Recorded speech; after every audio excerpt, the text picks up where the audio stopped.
সুফি সম্রাট হযরত মাহবুবে খোদা দেওয়ানবাগী মাদ্দাজিল্লাহ আলী হুজুর গত 27/12/2020 তারিখে উপস্থিত 4 পুত্র 2 কন্যা তার স্ত্রী 2 পুত্রবধূ ও খাদেমদের সম্মুখে কতিপয় নির্দেশনামূলক ওসিয়ত করেন। আমি মির্জা হুজুরকে মোহাম্মদ ইসলাম পরিচালনার নেতৃত্ব দেওয়ার দায়িত্ব দিয়েছি। আর তোমরা 3 ভাই ও 2 বোন তাকে সহযোগিতা করবে।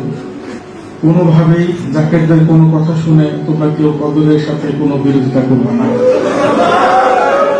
তোমাদেরকে কুপরামর্শ দিয়ে কদরের পিছনে লাগাবে, তোমরা এগুলা বিশ্বাস করবে না।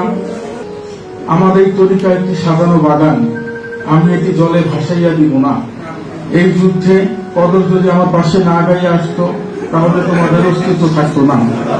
দয়াল বাবাজান তার 4 সাহেবজাদাদের একমতে চলার নির্দেশ প্রদান করে বলেন, বিপদগামী সাইদুর, তার স্ত্রী এবং পরিবার বা তাদের অনুসারীদের কুপরামর্শে তোমরা কখনোই নিজেদের মধ্যে ফিতনা করবা না। আমি দয়াল বাবাজানকে সাক্ষী রেখে এই মর্মে বলতেছি যে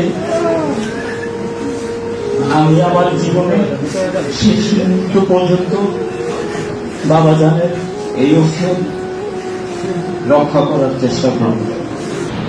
আমরা সুফি সম্রাট হুজুর বাবাজানের ওসিয়ত ইনশাআল্লাহ আমাদের সেই জীবন পর্যন্ত পালন করব। আসসালামু আলাইকুম ওয়া রাহমাতুল্লাহ।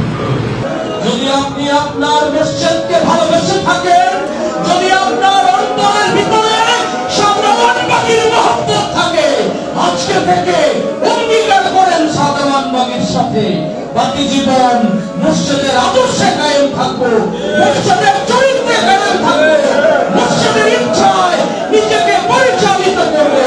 2 হাত তুলে অঙ্গীকার করে বন্ধু, আমরা সাক্ষ্য দিচ্ছি আমরা আপনার ইচ্ছায় পরিচালিত হব। আমরা সাক্ষ্য দিচ্ছি আপনি যেই পথে আমাদেরকে নির্দেশনা দিবেন আমরা সেই পথে পরিচালিত হব।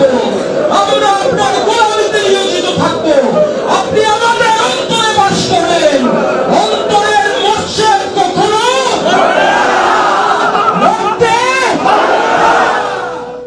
28 ডিসেম্বর আশিকে রাসূলদের হৃদয়ে শোকানল প্রজ্বলিত করে বিদায় দেন 1.5 সহস্রাব্দের এই প্রতিষ্ঠিত মহামানব। পরিসমাপ্তি ঘটে তার 71 বছরের মহা গৌরবময় জীবনের।